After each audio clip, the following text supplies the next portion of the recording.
আল্লাহ সুবহানাহু ওয়া তাআলা কোরআনুল কারীমে ইরশাদ করে দিয়েছেন, আল্লাহ রাব্বুল আলামিন আমাদেরকে কেমন একজন আদর্শ নবী দিয়েছেন। আল্লাহ রাব্বুল আলামিন বলেন, লাকাদ কানা লাকুম ফি রাসূলিল্লাহি উসওয়াতুন হাসানা।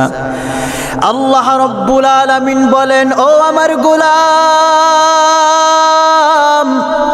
আমি তোমাদেরকে কেমন একজন নবী দিলাম তোমরা জানো নাকি? আমি তোমাদেরকে এমন একজন রাসূল দিয়েছি, আমার রাসূলের মধ্যে তোমাদের জন্য রয়েছে এক আদর্শ। তোমাদের জন্য আমি এমন এক রাসূল দিয়েছি যেই রাসূলের মধ্যে তোমাদের জন্য রয়েছে এক মহান আদর্শ। আল্লাহর হাবিব সাল্লাল্লাহু আলাইহি ওয়াসাল্লাম একবার সাহাবীদেরকে নিয়ে কথা বলছিলেন। আল্লাহর হাবিব কথা বলার এক প্রেক্ষিতে এক পর্যায়ে তিনি রেগে গেলেন। সাহাবায়ে কিরাম রিদওয়ানুল্লাহি আলাইহিম আজমাইন যখনই আমাদের রাসূলুল্লাহ কোনো কথা বলতেন, সঙ্গে সঙ্গে তারা ওই কথাগুলো লিখে রাখতেন। যেই না রাসূলুল্লাহ রেগে গিয়েছেন, সাহাবায়ে কিরাম লেখাকে স্টপ করে দিয়েছেন, বন্ধ করে দিয়েছেন। আল্লাহর হাবিব সাল্লাল্লাহু আলাইহি ওয়াসাল্লাম লক্ষ্য করলেন, তিনি যেই মুহূর্তে রেগে গেলেন, সাহাবীরা লেখা বন্ধ করে দিলেন। আল্লাহর হাবিব সাহাবীদেরকে জিজ্ঞেস করলো, সাহাবীরা, আমি তো কথা বলতেছিলাম, তোমরা তো লিখতেছিলে, কিন্তু আমি রেগে যাওয়ার সাথে সাথে কেন লেখা বন্ধ করে দিলে?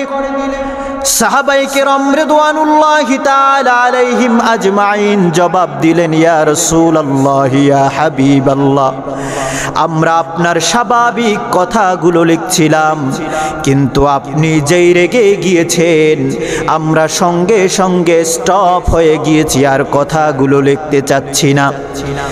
রাসূলুল্লাহ সাল্লাল্লাহু আলাইহি ওয়াসাল্লাম সাহাবীদেরকে কি বললেন শুনেন। আমাদের নবীজি আমাদের জন্য কেমন আদর্শ। আল্লাহর হাবিব বললেন, ও আমার সাহাবীরা শোনো, লেখা বন্ধ করার কোনো দরকার নাই।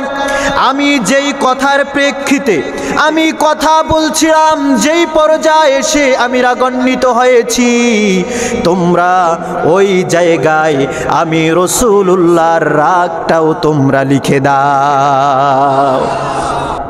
আল্লাহর হাবিব সাল্লাল্লাহু আলাইহি ওয়াসাল্লাম তিনি আমাদের জন্য কেমন আদর্শ, তিনি তার রাগটাকেও লিখে দিতে বলেছেন। কারণ রাসূলুল্লাহর হাসি যেমনি ভাবে আমাদের জন্য আদর্শ, রাসূলুল্লাহর কান্না যেমনি ভাবে আমাদের জন্য আদর্শ, ঠিক তেমনি ভাবে রাসূলুল্লাহর হাসি, রাসূলুল্লাহর রাগটাও আমাদের জন্য আদর্শ। সুবহানাল্লাহ পড়ে।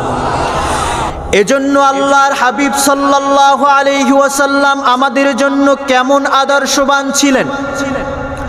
দুনিয়ার এমন কোনো মনীষী নাই, দুনিয়ার এমন কোনো মহান ব্যক্তি নাই যিনি তার স্ত্রীদেরকে, যিনি তার কাছের মানুষদেরকে বলতে পেরেছে, ও আমার স্ত্রীরা, আমার মধ্যে যা দেখতে পাও তাই তোমরা কিতাবের মধ্যে, বইয়ের মধ্যে লিখে দাও, মানুষের কাছে বলে দাও। আল্লাহর হাবিব আমাদের জন্য কেমন আদর্শ শুনেন।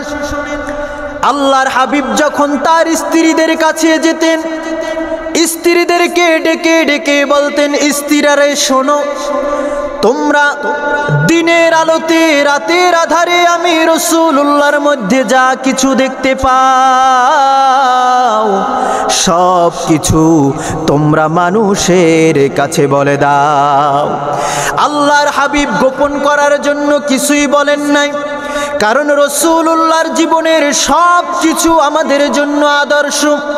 রাসূলুল্লাহ যদি স্ত্রীদের সাথে কেমন ব্যবহার করেছেন, এটা যদি তিনি তার উম্মতদেরকে জানিয়ে না দিতেন, তাহলে রাসূলুল্লাহ সব বিষয় আমাদের জন্য আদর্শ হতো না।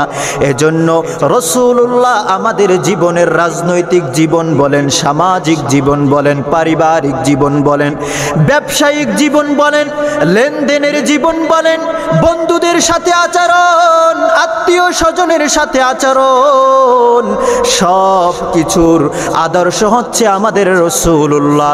এজন্য আল্লাহর হাবিব স্ত্রীদেরকে বলে দিয়েছেন, স্ত্রীরা রে, আমার রাতের আধারে দিনের আলোতে আমার মধ্যে যা কিছু দেখো, তোমরা তা সব কিছু বিশ্ববাসীর কাছে প্রকাশ করে দাও।